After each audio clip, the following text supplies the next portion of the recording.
mission is to transform the workplace. How a software company is changing the face of human resources.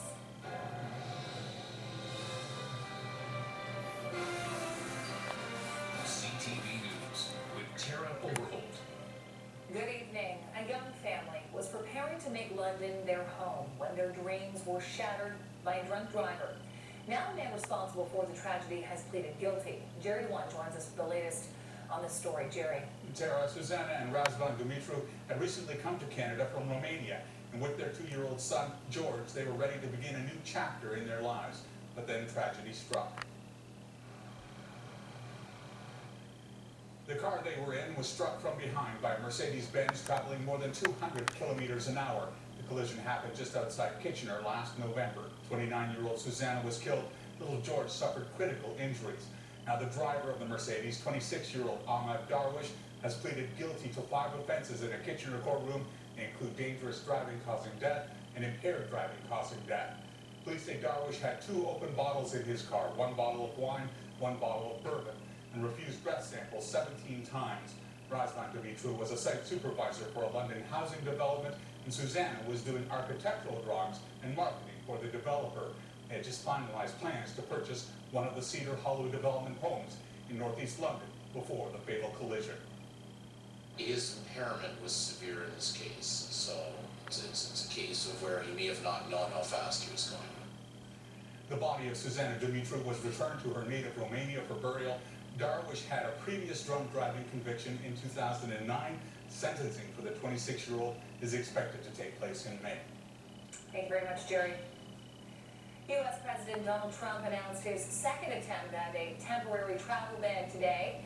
It bars migrants from 6 of the same Muslim-majority countries that made up the first draft, which was rejected by a federal court.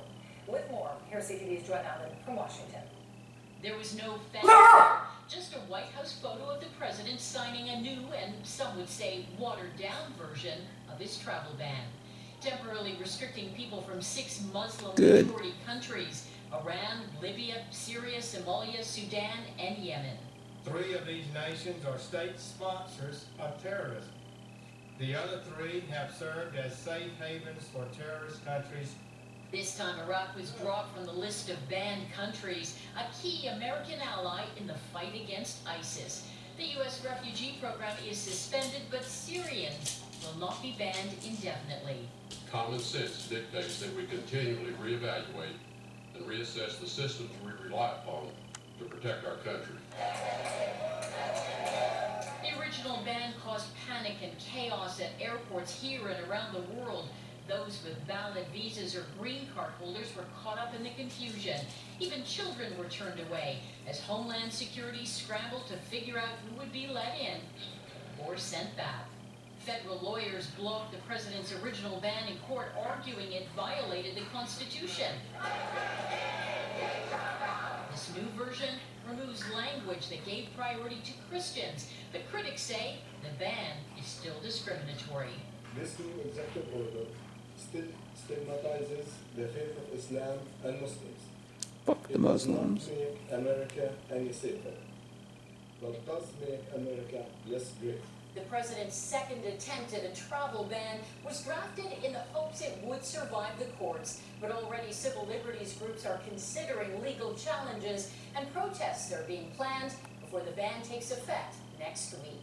Joy Melvin, CTV News, Washington. And the growing number of border jumpers seeking asylum in Canada is expected to top the agenda at Oh, the those Cabinet bastards. tomorrow. Immigration and border officials and the RCMP have been working up various scenarios for Cabinet to examine. Ministers will also talk about whether the Immigration and Refugee Board needs more resources. They are also expected to discuss the Canada-U.S. Safe Third Country Agreement. Let's head aside to Julie Axon for her first look at the forecast. How's it going, Julie? Hey, Tara, fairly mild out here in terms of what's normal for this time of year. A solid deck of overcast skies have been in play all day and threatening rain showers, but we have yet to saturate the lower levels in the London area. There's been spotty light rainfall out over Lake Erie and some very light showers materializing, but they're localized and not widespread and through parts of Bruce and Grey County. You can see that pink It's off to the northeast, so that's freezing drizzle. Now, as we move through the overnight, we will be tracking the cold front, but it's still well off to the west-northwest. The area of low pressure is spinning in through the Dakotas, but you can see that warm front ushering in the mild temperatures. So expect mild conditions to continue overnight. Right now, between 9 and 12 degrees. So once again, warm air will be holding through the overnight. Not much of a drop. Temperatures expected to dip 2 to 3 degrees overnight. Coming up, I'll tell you when the rain moves in, how long it will last. And once again this week, we're up and then way down. I'll have the details ahead. Tara? Thank you, Julie. It could be another case of technology chipping away at history. In St. Mary's, there is talk of automated ticket machines taking over at the historic train station. But as Sean tells us tonight, some fear the 24-hour convenience could spell doom for the station.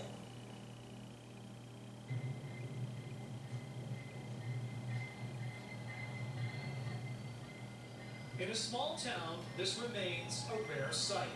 A passenger train arriving to drop off and pick up passengers. And if you want to get a ride on a train in St. Mary's, you can still go to the station and purchase a ticket, something this rider appreciates. I'm definitely not computer savvy, and talking with the lady at the front is a lot easier. But a town administration plan is on the table to consider putting automated machines at the station instead of people. Those involved in the efforts to save the station don't like it. Well, I think people are looking for the personal touch today. There's so much that is not personal touch. So I think people are looking for someone they can actually talk to. But automated machines like those already in use elsewhere in Canada and in Europe do offer 24-hour convenience. Still, one St. Mary's councillor fears their arrival just might result in VIA rolling up the carpets and bypassing the Stone Town. But I'm afraid that once you get rid of the kiosk, then the train's not going to stop. But the fight to keep rail service on track here in the Stone Town has taken many years, and some are asking if it's still worth the battle to save rail service at the station. This artist just opened a gallery inside the station. He naturally hopes it sticks around, but admits there aren't many people getting on the trains. Typically, anywhere between 6 and 10 in the morning. Couple in the afternoon. Numbers that should go up, supporters say, if VIA keeps its promise to bring back another daily train to the station. A station where, for now, the lights are on, and a station attendant still greets you. In St. Mary's, Sean Irvin, CTV News. Time has run out to officially have your say on Canada's first permanent nuclear waste facility. The public comment period ended today on Ontario Power Generation's plan to bury waste near Lake Huron. The government has said that they will make a decision on the fate of the project, either late this year or early next year. People can still share their thoughts, though, on the controversial plan at a town hall meeting in Kincardine Friday night. The discussion will be hosted by CTV's W5 at the Kincardine Legion and will be moderated by Lloyd Robertson. There's big change coming for Canada's National Police Force. RCMP Commissioner Bob Paulson has confirmed he will retire at the end of June. CTV's Mercedes Stevenson looks back on Paulson's tenure and ahead to some of the challenges his successor could face. 5 years after he was named Canada's top cop, RCMP Commissioner Bob Paulson is stepping down. His retirement announced in an email telling staff his time on the job was a profound honor. Paulson's tenure was marked by challenges and controversy. Among them, allegations of systemic misconduct. First on my plate will be addressing the issue of harassment and sexual harassment in the workplace. A commitment that years later led to a historic settlement and tearful apology. You came to the RCMP wanting to personally contribute to your community, and we failed you. We hurt you. For that, I'm truly sorry. Paulson was a controversial leader. It's been a tough run for him as a commissioner. But I think it would be challenging for anybody. There were even calls for his resignation after 3 Mounties were shot to death by a heavily armed gunman in Moncton. He has proven himself incapable of leading our national police force. Paulson oversaw the Mounties at a time of significant national security challenges, including the terror attack on Parliament Hill. The suspect, of course, was pronounced dead at the scene. Today, the Public Safety Minister thanked Paulson for his service. He has provided years and years of service, and I thank him for that service. But government sources say his political masters are not sorry to see him go. In his email to